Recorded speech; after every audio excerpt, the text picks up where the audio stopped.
مولا علی نے فرمایا اگر میں سورہ فاتحہ کی تفسیر کروں، سورۃ فاتحہ کی تفسیر لکھواؤں تو 70 اونٹوں پہ لادی جائے گی، 70 اونٹوں پہ۔ اور یہ خالی دعویٰ نہیں تھا،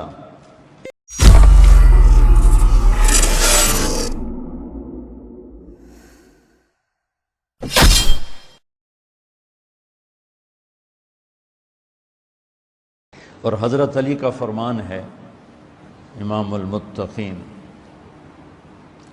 حضرت علی کے بارے میں اللہ کے نبی نے فرمایا من کنت مولاہ فعلی مولاہ، جس کا میں مولا ہوں علی اس کا مولا ہے۔ اور یہاں مولا سے مراد دوست نہیں ہے، یہ ہم دوست کا ترجمہ کرتے ہیں آقا، سردار، جس کا میں سردار ہوں علی اس کے سردار ہیں۔ اس کے پیچھے ایک کافی پس منظر میں بہت سی چیزیں ہیں، ان کی صفائی کرنے کے لیے میرے نبی نے غدیر خم پر یہ حدیث بیان فرمائی خطبے میں کہ جس کا میں مولا ہوں اس کا علی مولا ہے۔ تو یہ چند دن پہلے مجھے خیال آیا کہ ہمیں حضرت علی نہیں کہنا چاہیے، ہمیں مولا علی کہنا چاہیے، کہ میرے نبی ہمیں ان کو ہمارا مولا بنا کے گئے ہیں۔ ہم سمجھتے ہیں صرف یہ شیعہ کہتے ہیں مولا علی، وہ صحیح کہتے ہیں، من کنت مولاہ فعلی مولاہ۔ آپ سب کے چہروں پہ میں حیرانی دیکھ رہا ہوں، حالانکہ میں آپ کو صحیح حدیث پیش کر رہا ہوں، من کنت مولاہ فعلی مولاہ، جس کا میں مولا ہوں علی اس کا مولا ہے۔ تو میں اب حضرت علی نہیں کہتا، میں کہتا ہوں مولا علی، کہ ان کا حق ہے۔ جیسے ہر صحابی کی بعض خصوصیات ہیں جو دوسرے میں نہیں۔ آپ نے ابو بکر سب سے بڑی ہستی ہیں صحابہ میں، ان کو نہیں، آپ نے کہا کہ تو جنت میں میرے آگے آگے چلتا ہے۔ بلال کو کہا کیا بات ہے، جب جنت میں جاتا ہوں مجھ سے آگے آگے چلتا نظر آتا ہے۔ جزوی فضیلت، سارے لوگ پیدل چلیں گے، میں براق پہ چلوں گا، میرے نبی نے فرمایا، اور بلال میرے آگے سرخ اونٹنی پہ بیٹھ کے چلے گا، یہ جزوی فضیلت۔ جنت میں جانے لگوں گا تو جنت کی سواری کی لگام ایسے نیچے گرے گی۔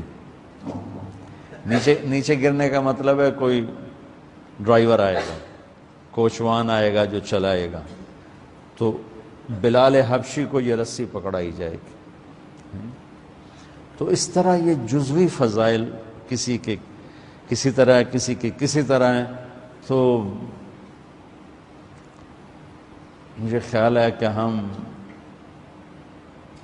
اہل البیت کے حق میں بڑی کوتاہی کرتے ہیں، بہت کوتاہی کرتے ہیں۔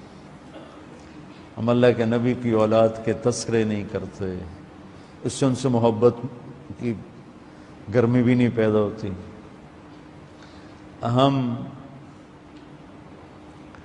تم میری اولاد کی برائیاں میرے سامنے شروع کر دو تو تم مجھے اچھے لگو گے، اور میرے سامنے آ کر میری تعریف شروع کر دو، چاہے مجھے پتہ بھی ہو جھوٹی تعریف کرنا، تو بھی میرا دل خوش ہو جائے گا۔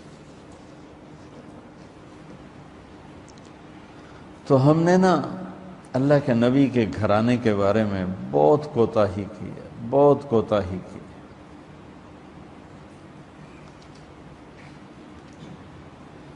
تو تم سنتے رہتے ہو، میرے ہر بیان میں اہل بیت کا تذکرہ ہوتا، اور یہ میرا ایمان ہے کہ یہ میری بخشش کا بہت بڑا وسیلہ ہے اگر اللہ کے ہاں قبول ہو۔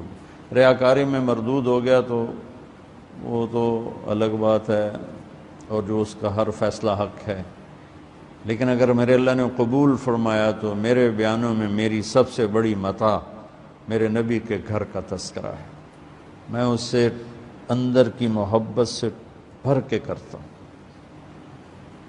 اور اپنی کوتاہی پر اور امت کی کوتاہی پر استغفار کرتا ہوں کہ ہم نے اپنے نبی کی اولاد بھلانا تو کیا ہے، 60 سال میں کیا کر دیا، ذبح کر کے رکھ دی۔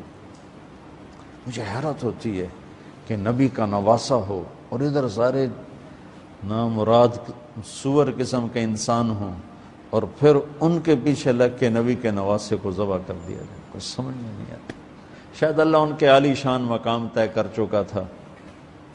جب وہ سب ساتھیوں نے کہا نا کہ اب واپس چلیں، وہاں ابن زیاد آ چکا ہے، واپس چلیں، تو فرمایا کہ نہیں مجھے جانا ہے۔ ان کا تم موت دیکھ رہے ہو، کیوں جا رہے ہو؟ کہا مجھے میرے اللہ کے نبی خواب میں ملے ہیں، انہوں نے مجھے کچھ بات فرمائی ہے، لہذا مجھے جانا ہی جانا ہے۔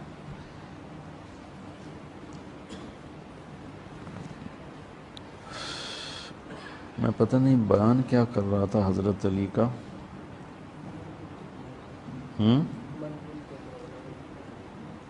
میں اس پر کوئی بات کہنا چاہتا تھا۔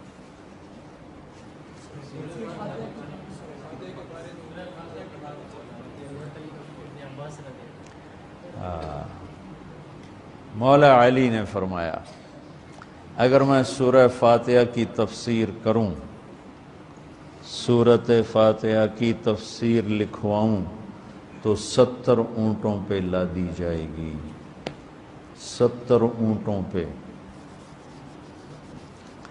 اور یہ خالی دعویٰ نہیں تھا، ایک حدیث اور سنو۔